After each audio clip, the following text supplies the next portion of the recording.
Greetings. Greetings and welcome, everyone. Welcome to California State University, Fullerton.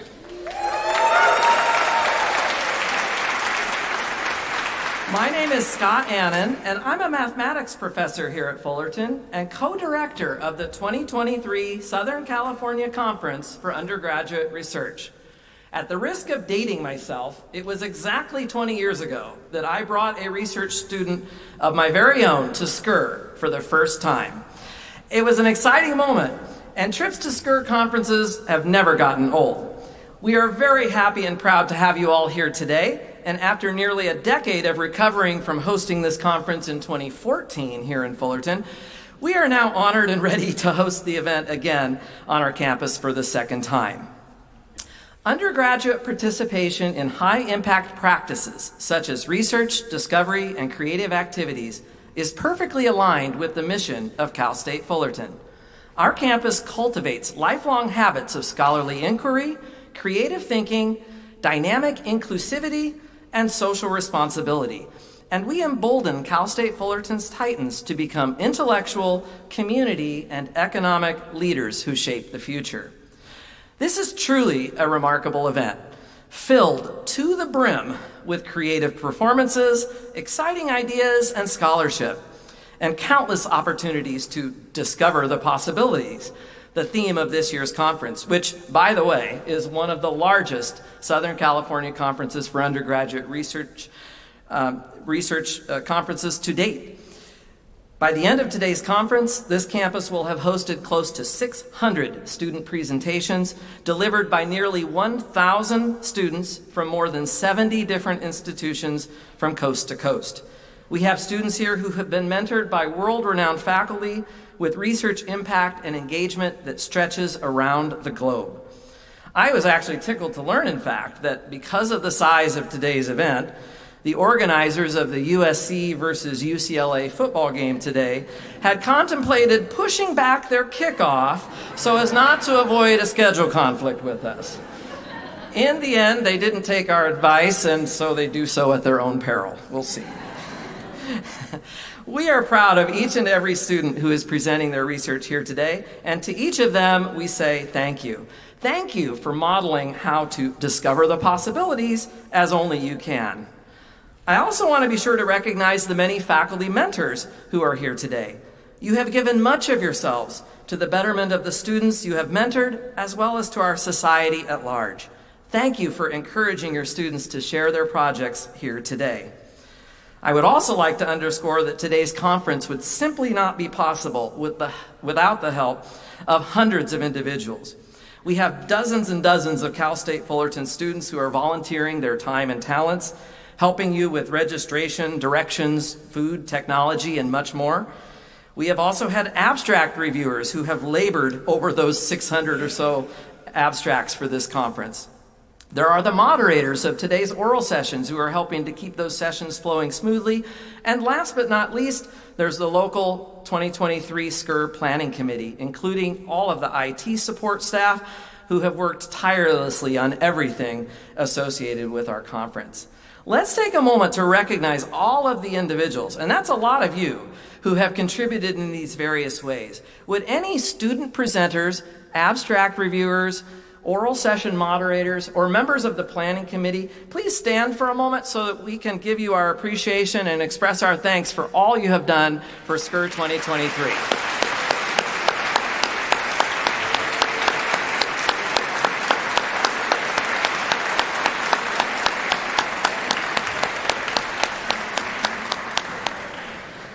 I would also like to take a moment to express our gratitude to the Board of Directors for SCCUR for its support and advice in putting together today's program. Many members of the board are here today. They're seated down in the front row here, and I would like to take a moment to recognize them. Would the members of the Board of Directors for this conference please stand and express our appreciation for your work in helping make this conference a success?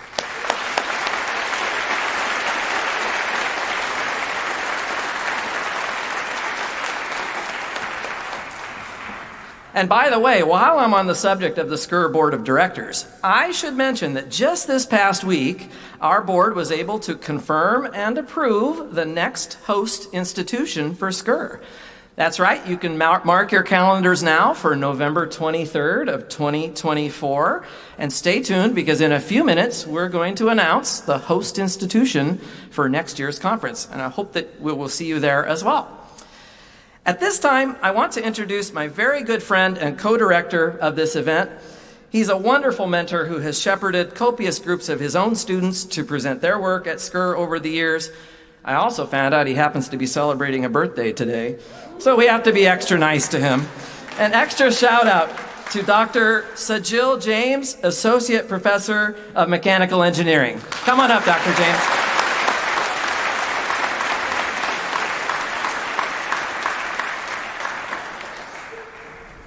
Thank you. Thank you. I've never had a birthday like this before. Okay. All right. Thank you very much. Thank you, Dr. Annin. I would like to add my warm welcome to everyone in attendance today, and we are excited that you are here today. As Dr. Annin said, this is a special day for students, mentors, friends, and most importantly, the family. I'm so happy to see the family and your excitement for your children here. All of you deserve credit, and this is really terrific work that's on display today. That's really great. There will be many opportunities for you to take your experiences here today and grow from them. And I would like to take a moment to mention just one of them. So for many years, Southern California Conference for Undergraduate Research, SCCUR, has been a close partner with the Council on Undergraduate Research in Washington, D.C. This council's commitment to undergraduate research manifests itself in a national conference for undergraduate research, the SCCUR. And this upcoming year, in 2024, the conference will be finding its way in our local area. It will be held from April 8th to 10th, 2024, just down the road at Cal State Long Beach.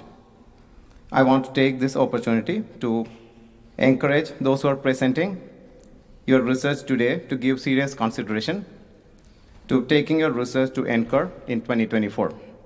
And as an added motivation, I will point out that any conference abstract that was accepted by today's SCCUR conference will receive automatic acceptance into the SCCUR 2024 conference too.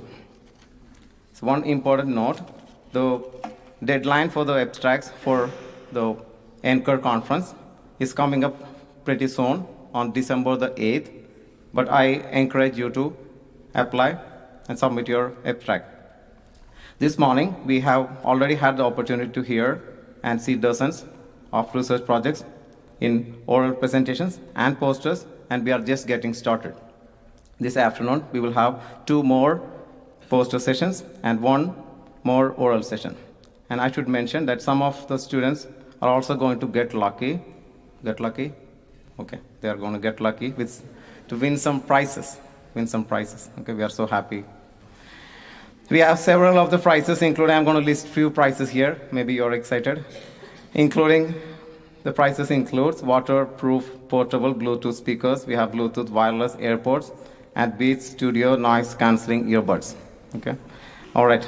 Following the last poster session, we will have a brief reception in the TSC pavilions, and you don't want to miss that. Even if you miss everything else, don't miss that.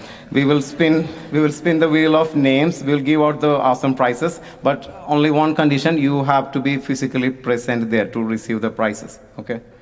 All right. I know it's the weekend before Thanksgiving, so we really appreciate you being here. At this time, I would like to invite the president of Southern California Conference for Undergraduate Research to come to the podium to make a few welcoming remarks. He happens to be a Fullerton Titan himself, a professor of civil and environmental engineering and the associate vice president for research and sponsored projects. Please welcome Dr. Binod Tiwari to the stage.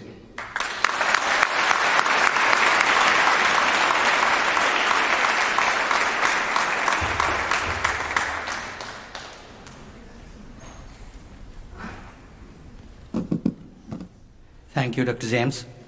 Good morning. Good morning.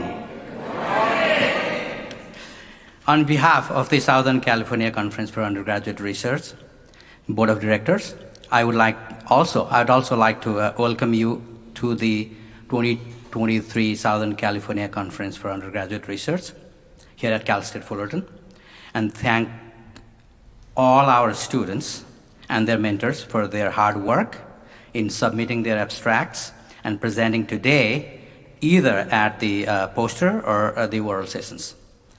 Moreover, I extend my deepest appreciation to all participants for their support and encouragement to undergraduate students on their research, scholarship, and creative activities.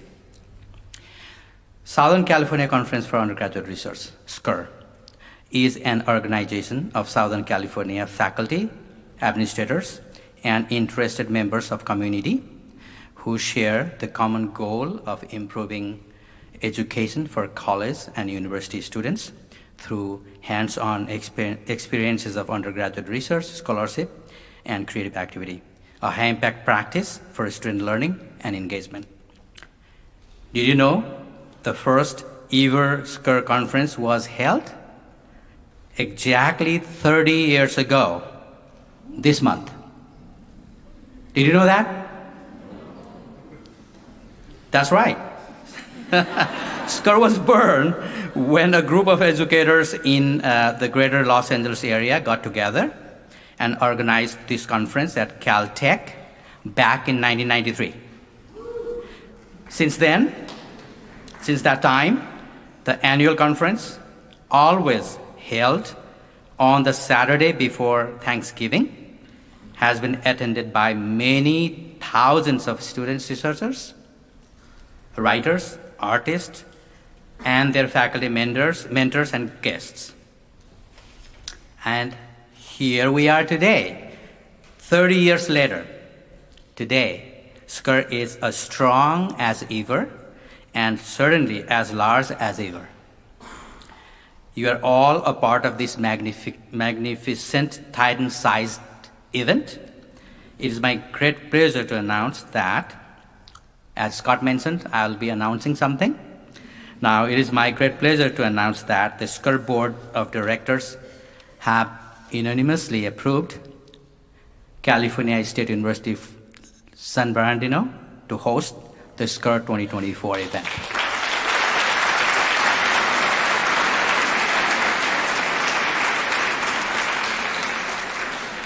The SCCUR Board offers its sincere thanks to California State University Fullerton's leadership, specifically President Sylvia Alba and Provost Amir Dabirian, for hosting this year's conference. Special thanks go to Professor Scott Anin and Professor Sajil James, co-directors of this year's SCCUR conference, and to all of the CSUF's staff, students, faculty, and administrator colleagues who have supported the creation of this wonderful event. Discover the possibilities. Please see the conference session today. There are few oral sessions and poster sessions left. They represent the achievements of many of the country's best and most highly motivated students. Thank you, and thank you for being here today.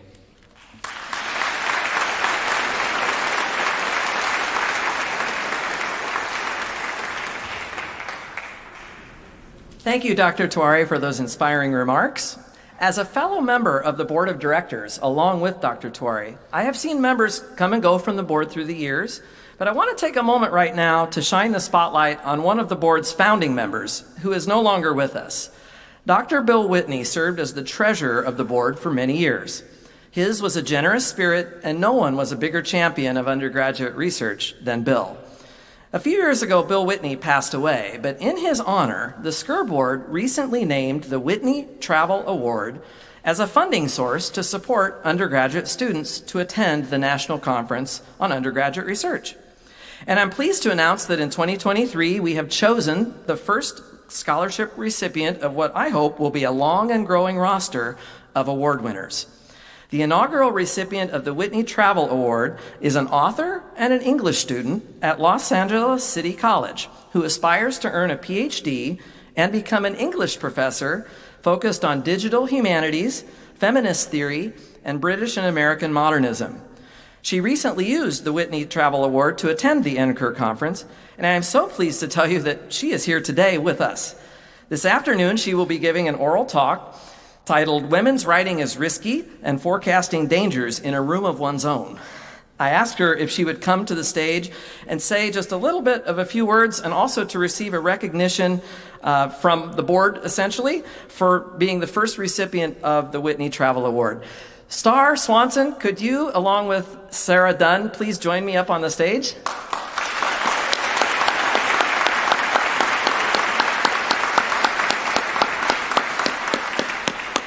This is the first ever recipient of the Whitney Travel Award, and congratulations to Star.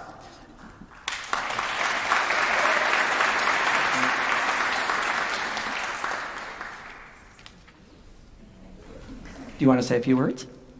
Absolutely. Good morning. I just want to take a quick moment I want to start off by thanking everyone who volunteers their time to this conference for giving me this opportunity. Can we give them a quick round of applause?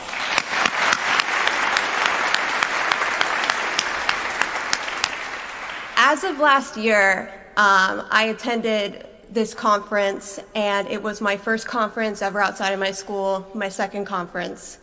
And I've been doing undergraduate research for 1 year now.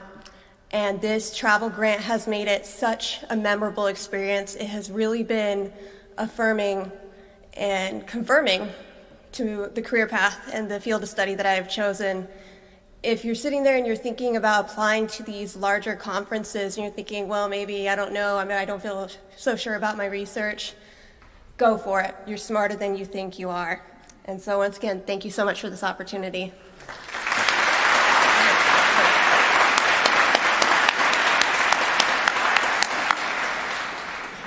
Thank you, Star, for being a role model. The board of directors for SCCUR is really excited about this inaugural opportunity to support students in undergraduate research and really disseminating that information out at conferences. More information about the travel grant will be posted on the website. Now, once the conference is over, you will get information if you're interested about applying for a travel grant, because as you heard, the SCCUR conference will be at CSU Long Beach, and we would like to support students attending that conference, just like we were able to support STAR. One more round of applause for STAR.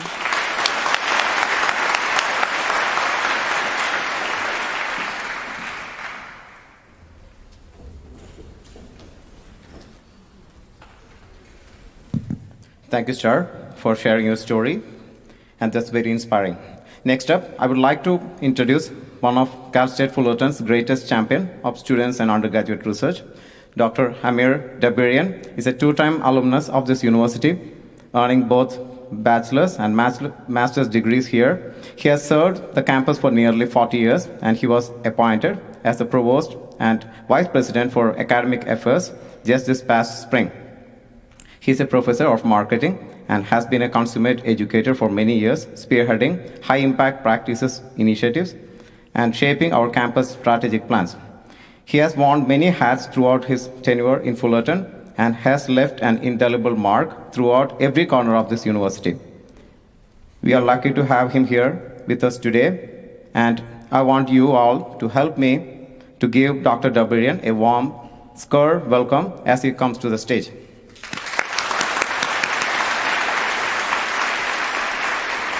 Thank you, Dr. James. Good morning, everyone. On behalf of Cal State Fullerton family and President Dr. Sylvia Alba, I would like to welcome everyone to this year's Southern California Conference for Undergraduate Research here at Cal State Fullerton. President Alba could not be with us today. She had a prior commitment. However, she sent her warm greeting to all of you. We are happy to be the host at the SCCUR 2023 at our beautiful campus. Please go around and see the campus while you're here. 9 years after previous record-breaking SCCUR event in 2014. I've been told there are nearly 1,500, over 1,500 students, faculty, community leaders, and families are gathered this year's event to witness the hard working of our undergraduate students through over 600 student projects and presentations. Another record high attendance for our event in this history. Let's give the board and everybody a hand, please.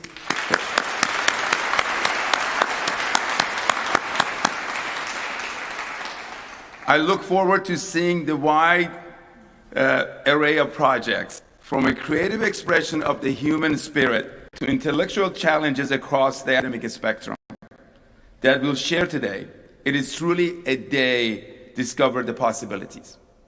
And I look forward to taking the magnificent panorama of scholarship on display of right along with you. In its many forms, undergraduate research is a high-impact and transformational experiential learning activities that touches everyone corner of our society. It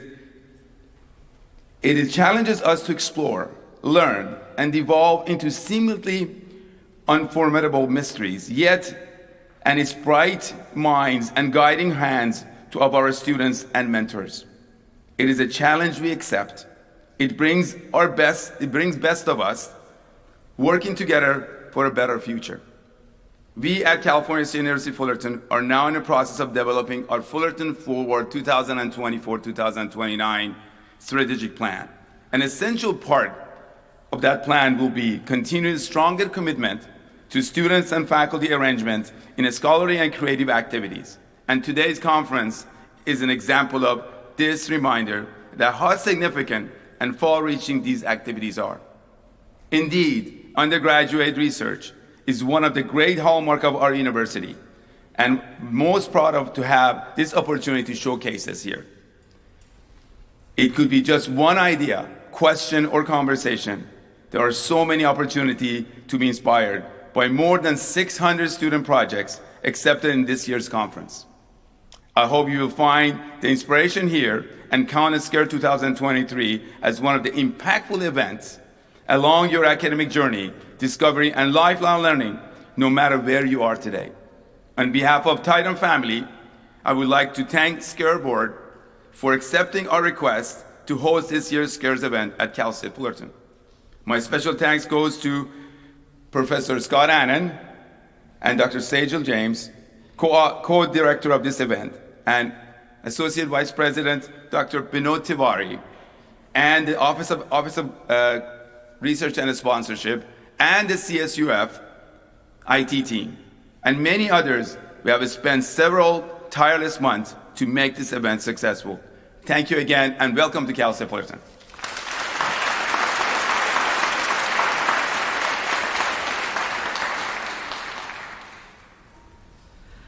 Thank you, Dr. Dabirian, for being here today and for sharing in this marvelous celebration of undergraduate research. At this time, I have the distinct pleasure of introducing our keynote speaker. Here in the Meng Concert Hall, which is affectionately known as the Meng, our keynote speaker is right at home. It's the perfect venue for a professor of theater and dance. In fact, this year's SCCUR conference owes a lot to the College of the Arts, and we are grateful for the opportunity to showcase one of the premier spaces on our campus right here in this college.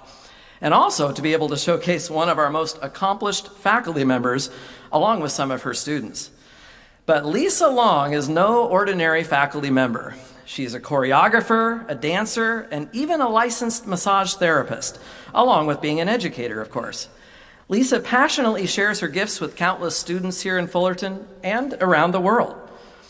She is an expert on anatomy and kinesiology of dancers, composition and theory and critique. And she champions educational values that offer the highest respect to diversity. Lisa's award-winning choreography has been produced in a whole host of venues, both national and international, and she is an active and energetic researcher whose work centers on the effects of mindfulness practices utilized by college dancers. And I think she's going to share a little bit of that with us today. Lisa has said, by creating an environment of awareness, deep listening, and respect, I seek to empower each student with the courage to embark upon their personal journey, wherever that may lead. I can hardly think of a more fitting objective for an academic and research-driven venue such as SCCUR. And so with that, it is my great pleasure to present to you today's SCCUR 2023 keynote speaker, educator, and inspirer extraordinaire, a most beloved member of our Cal State Titan family, Dr. Lisa Long.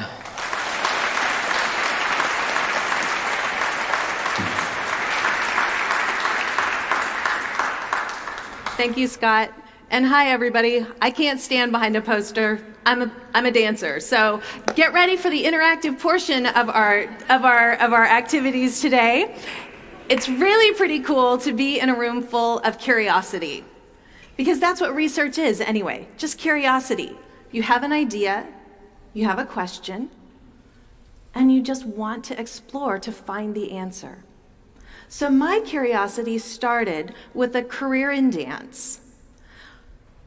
Oftentimes I noticed that the people who made it in the dance world were not always the ones who were born with the most gifts, the most talented, the ones that are the best right out of the gate. Sometimes I watched them not really fulfill their careers, whereas sometimes dancers who weren't born with all the gifts in the world really do succeed. And not just succeed a little bit, they succeed a lot of it. And so what is it that makes that happen? For me, I came across several practices during my career that helped me calm my mind down and get into my bodies. Only into one body, all right? Into my one body. This is gonna be a really weird talk. All right, so I noticed that these practices are not just for dancers. These practices are for all of us. Today, some of you are going to be presenting. And not that I want to jinx it, but one of the things that we tend to be a little afraid of is forgetting the words of our presentation. Can you relate to me? A little bit? Right? Sometimes if you're an athlete, you go up for that shot, and what happens? You choke at the last minute. Ever heard the word imposter syndrome? Ever experienced that? Most all of us are part of the human condition. Mindfulness practice are not just for dancers, they're for all of us. And so today, we're going to be doing several of them together. But first, before we do that, I want to be very mindful and tell us where we are. California State University Fullerton stands on the land of the Gabrielina Tongva Nation, and I want to make sure that we pay respects to the caretakers of the land, past, present, and future. Also, I recognize the forced labor of BIPOC and Asian American and Pacific Islander people that this country was built upon, and we want to make sure that we just put voice to those things. All right? Also, I cannot do this talk thinking that mindfulness is my own idea. Mindfulness is not mine. These practices come all the way back 2000 BC to the Vedic texts of India. We're just looking at it through my lens of dance, and today through your lens of your life as well. So without further ado, let's make this a bigger party, and we'll get this party started with some of my helpers and some of my dancers who have been part of this research since the very beginning in 2019. Here we have Eric Jaimez, Emily Kelly, and Mila Gonzalez. Today, later on, you will see one of Emily's pieces that is choreographed on these two dancers. But first, one of the things that we like to do is start our classes with a breathing exercise. We also do this backstage. Trust me, it has been done already. But we thought it'd be fun for you all to do it as well. So if you will, I'll invite you to sit up tall, place your feet flat on the floor.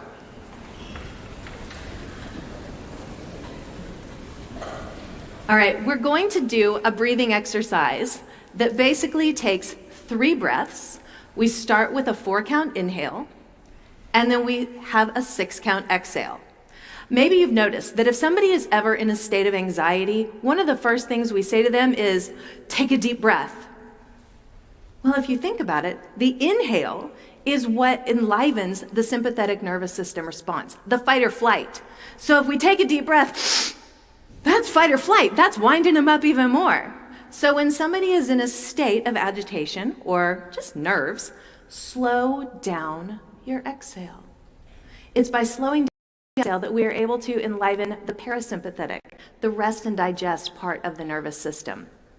And so we're just going to do a very quick 30-second exercise where we inhale for a count of 4 and we exhale for a count of 6. If you feel comfortable, close your eyes. Let's go. We inhale 1, 2, 3, 4, and exhale 6, 5, 4, 3, 2, and 1, and inhale 1. Out on 6.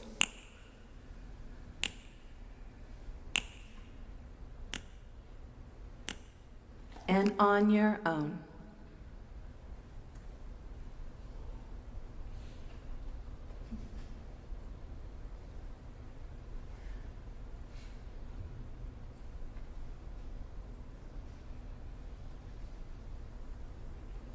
And slowly blink your eyes, come back into the room. Thank you, dancers. I'm going to let you go and continue warming up. Do you see how in 30 seconds, raise your hand if you feel a little bit different than you did 30 seconds ago. That's all it takes.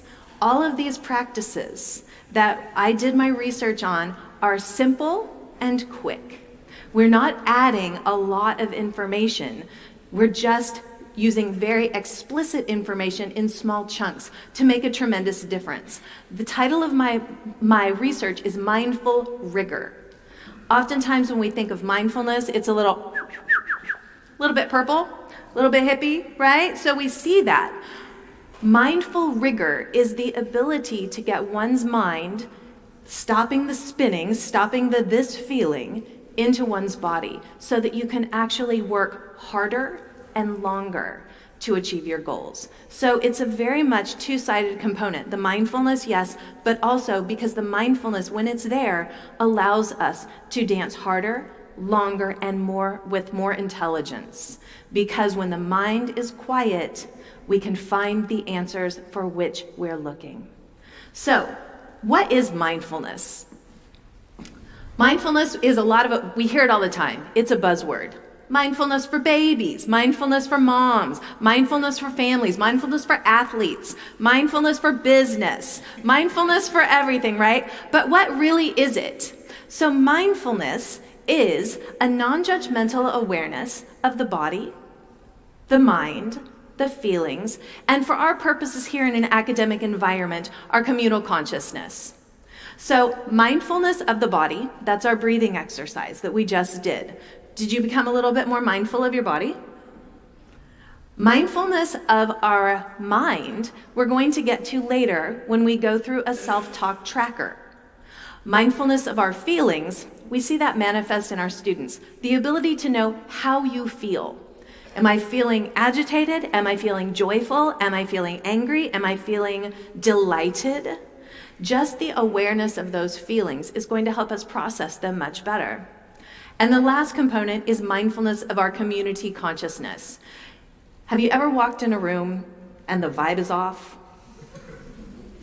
That's communal awareness. Have you ever walked into a room and knew that it was your vibe that could throw the room off? Yeah, that can happen too. Or your vibe that can bring the room up. Are you sometimes the person that walks in and makes that difference, makes that change to make your community a better place? That's all part of mindfulness.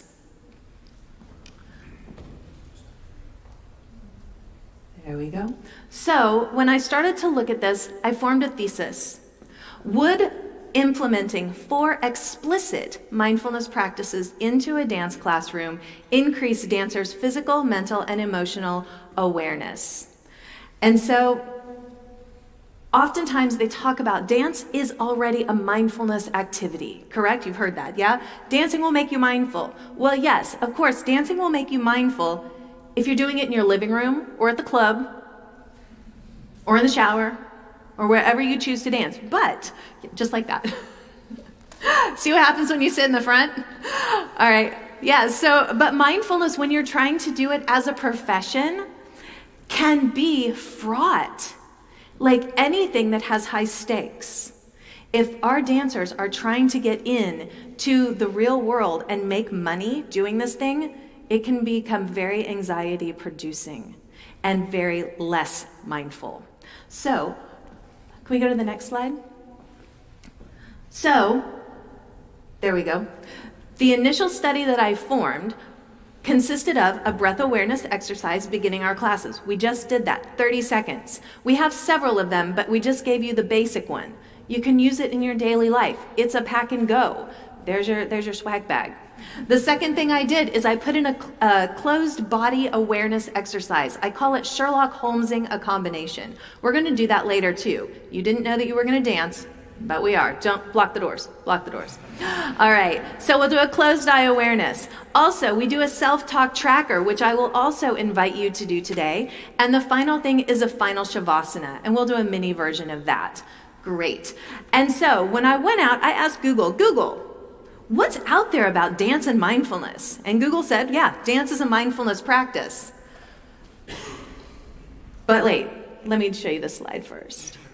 After we did this, in 2019, I just did these exercises without any kind of hard data. I did these exercises and I asked the dancers to journal about them. These are some of the responses that I got from the journals.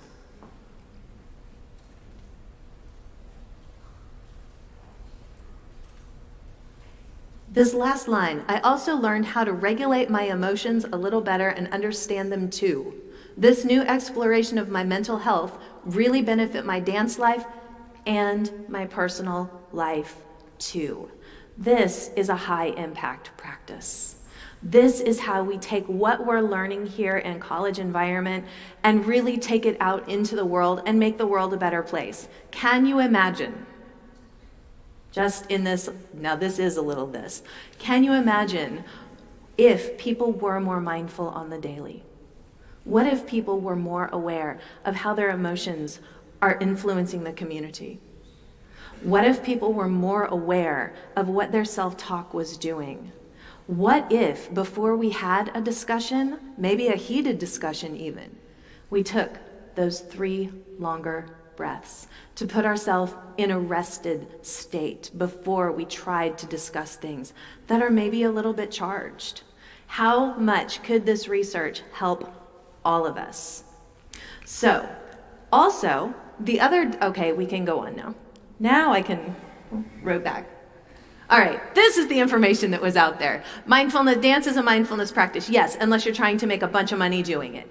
All right, second part is they said, yes, adding yoga classes to dancers' schedules is gonna be great. It's gonna increase their mindfulness dramatically. Who in the world has the time? My dancers are here from 9 in the morning until 10 at night. When are they gonna put a yoga class in there? They're also students, and what are they gonna pay for it with? I do not know this. So instead of having them go outside, we brought it to them. We packaged it and put it within our classes. Great.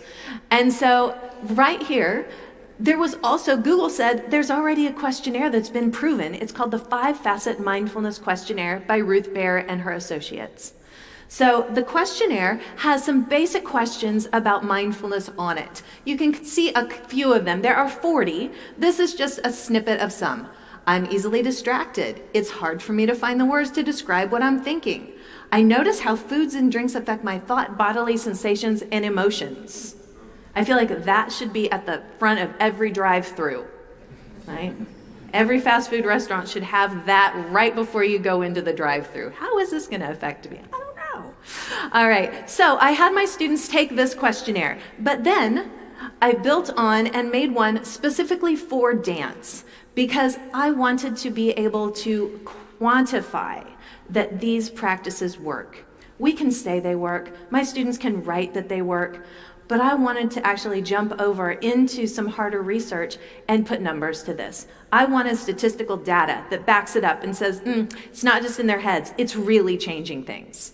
So we developed also a mindfulness and dance questionnaire. Also mirroring the Baer questionnaire, it is 40 questions. It is dance specific. So it's asking, are you aware of your body in space? If you've ever taken a dance class and you've had that one dancer who is always in your way as you try to move around, that is important, right? That's very, very important, that. The ability to understand verbal directions given by your professor, that's not just dance related, that's life stuff. All right, and understanding visual directions by your professor. All right, so it's all of those things. So I designed both of these questionnaires, partnered with Jamie Rodden, who was a kinesiology graduate student at the time, and we gave these questionnaires to the students anonymously.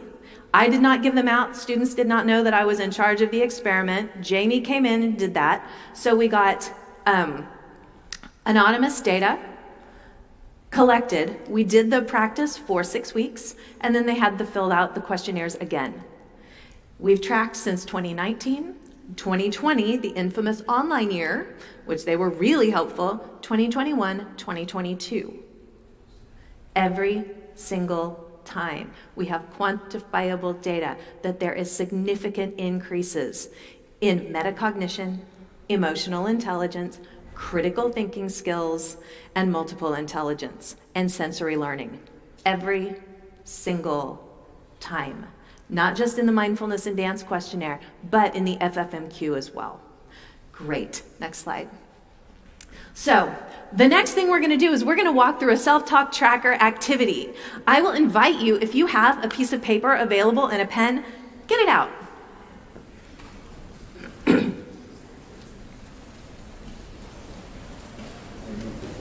You could do it on your phone, on a notebook, it's fine. You can put it in your notes. This is the one time you can take your phone out. All right, so a self-talk tracker is not cognitive behavioral therapy. Those are some different letters behind their name. I don't have those, right? I'm not a psychologist. So a self-talk tracker is basically a list of how do we be non-judgmentally aware of the thoughts going through our bodies, the thoughts running through our minds. So to give you an example of what non-judgmental awareness is, I'm going to take us on to the 405 at rush hour. I know, we know, right? It's bad. So here I am on the 405. I'm driving.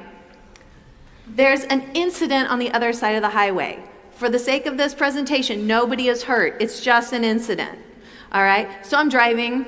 I see the incident. I'm like, oh, what's that over there? Oh, I hope nobody's hurt. What's going on? Oh, it's awfully slow. Oh, heck. This is bad. My progress has been impeded.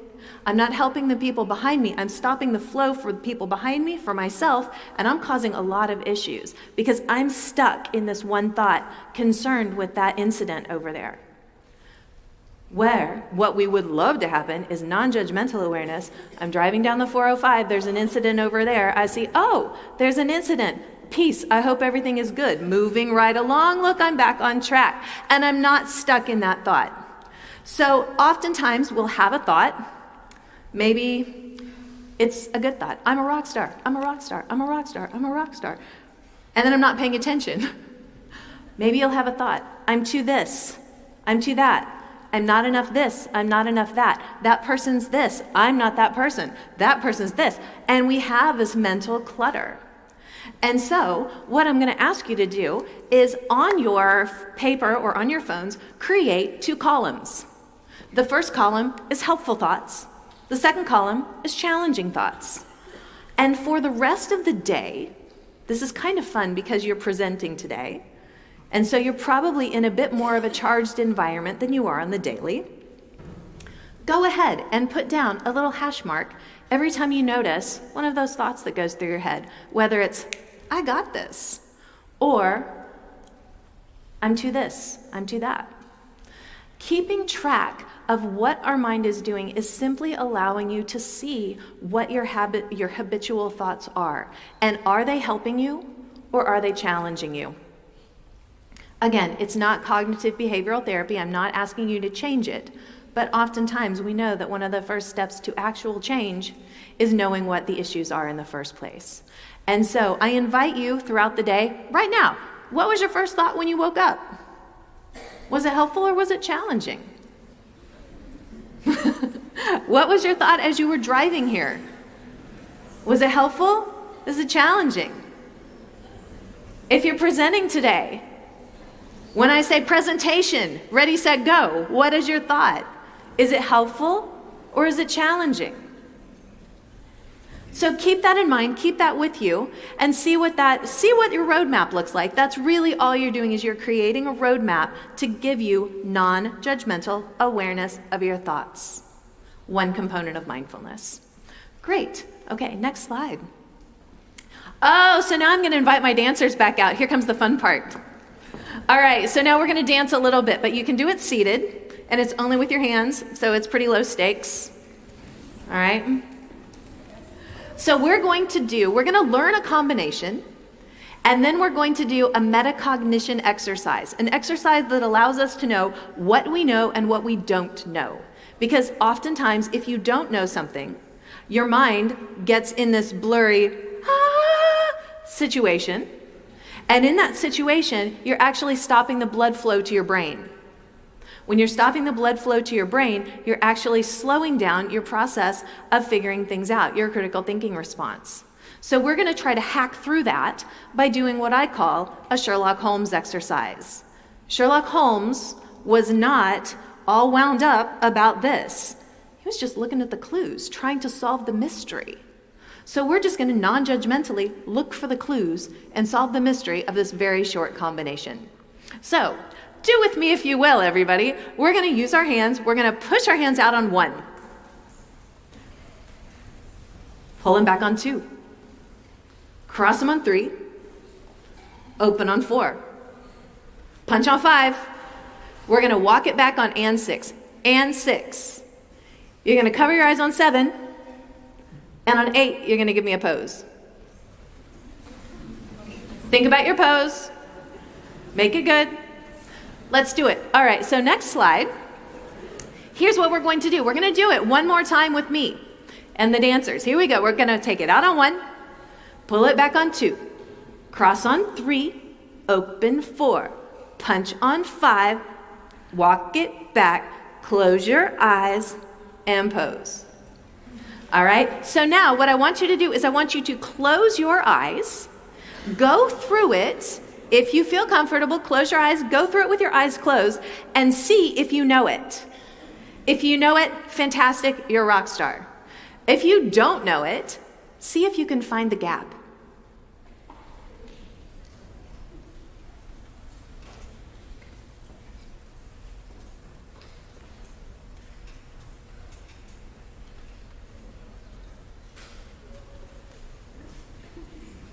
All right, so raise your hand if you knew it. Oh, that's actually good. Now raise your hand if you didn't know it. If you didn't know it, do you know where the gap is? Raise your hand, raise both hands for yes, I knew where the gap was. Now raise 2 hands if you didn't know where the gap was. Okay. But some of y'all did. And that's the point of this. I'm going to let my dancers stay here. They're going to continue warming up on stage so you can see some of the other mindfulness practices physically that we've done throughout the years. So this is definitely one of them. This is what I look like backstage before I came on, is the ability to take, really honestly, to take your center down to the floor. Oh, it's so calming. I don't know if you can do this where you're seated, but it really does. This is a great exercise to do before you present, all right? There's just something about getting your divine center close to the divine center of the ground. It works. It will calm you right down. Trust me, try it, all right? So today, if I walk through the conference and I see a bunch of folks looking like this, I'll know you listened, all right? So they're going to continue warming up, and I'm going to continue telling you about the research with the next slide.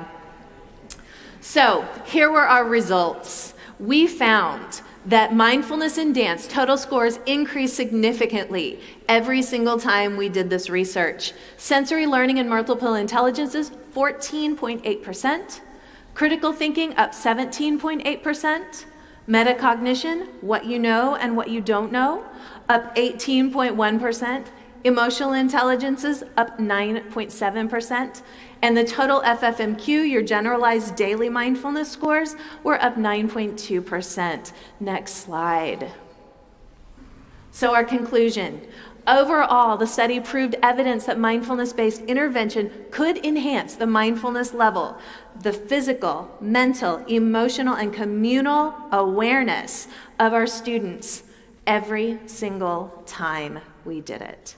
And so now the mindfulness practices, the research is going to be furthered. I am now working with some of the professional companies around the world to work on this mindfulness research. We know it works if an instructor leads the research, and so the next branch of this is to teach these practices to professionals who are taking their own classes, performing every day, and see if they are self-administering.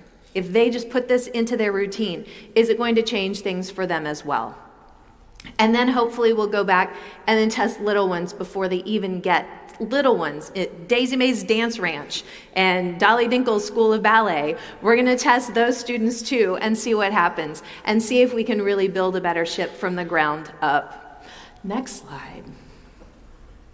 So now, these students have been with me since the very, very beginning. They were my students who were at COVID, in home, dancing in their living room in a space about this big, and they have been doing these mindfulness for years of their career now.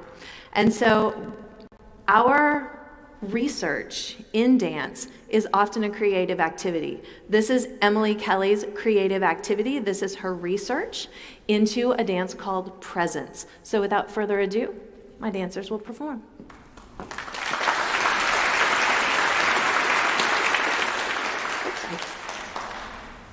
No, not yet, not yet, not yet. No, no, no, no, no.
So as you can see, there are many of those things that they could not have done without mindfulness. They have to be aware of each other.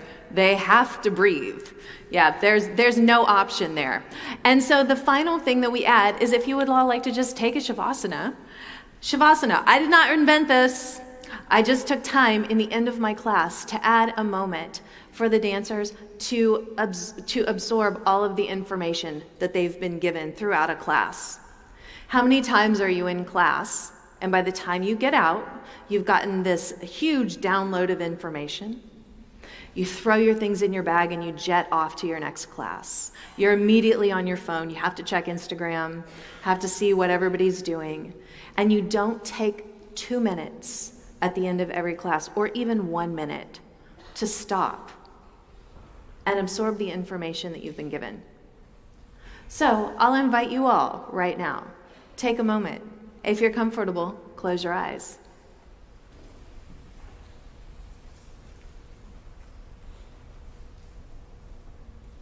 What kind of information have you been given since the beginning of this conference today, since 8 o'clock?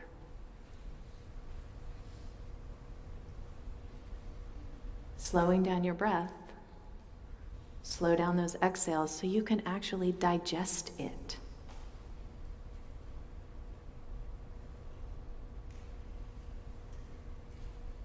Can you be aware of how the air in the room feels? How it feels to be seated in the chair that you're in?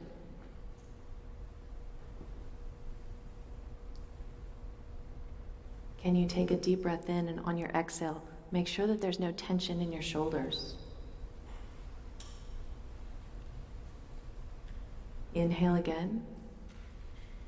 Relax the tension in your neck. Deep breath in. Relax the tension in your jaw.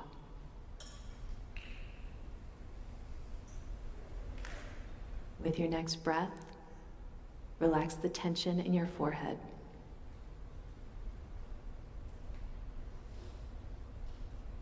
With your next breath in, feel the air come in and create space all around your brain.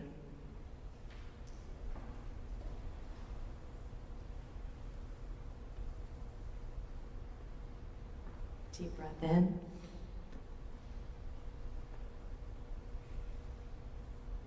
Thinking you are stronger than you know, more courageous than you can imagine. Stay mindful today. Present well. Coming back into the room, circle your wrists, wiggle your fingers, circle your ankles, wiggle your toes. Blink your eyes open. Be here now. So those are some basic mindfulness practices that are just very simple that you can utilize in your lives too. We know they work. There's data. So without further ado, I hope that you've noticed how in the world mindfulness practices can help you discover your possibilities as you move on through a day, hopefully relaxed, like you've got this, because you do, and share everything that you know. All right? You have everything to share and nothing to prove. Thank you so much.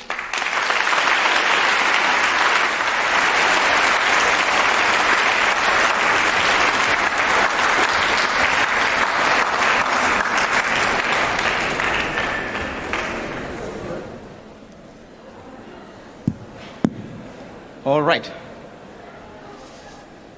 Just 2 more minutes. We'll get started.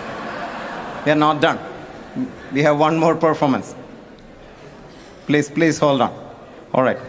Let's give Lisa and her team another round of applause. That was wonderful.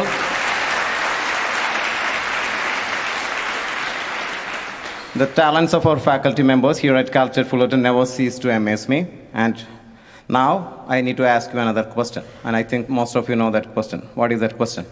Can one of you ask me that question? Anybody can ask me the question? Okay, which one is important? Filling the mind or filling the gut? You need to decide now. This is your time. Okay. I'm glad to hear that. Okay, because we are all here ready. The lunch is set up outside the main hall. Be sure you find your, it's a difficult task, okay? So you need to, I believe all of you have received a ticket inside your name badge. So this is the time you need to discover discover the possibilities, or discover the ticket. Okay, we have our volunteers in orange shirt. It's easily identifiable. That's the most brightest orange color that you would see in this city. Okay, you cannot get it more bright. So you can have the lunch anywhere you like. Okay, anywhere you like on our beautiful campus. Outside, the weather seems to be much favorable than we initially anticipated, so please feel free to sit anywhere. Our next session is going to begin at 1 p.m. at TSU, so it'll be starting with a poster session. So once again, on behalf of the entire conference team, I wish you all a wonderful remainder of your day here at Cal State Fullerton. Thank you so much.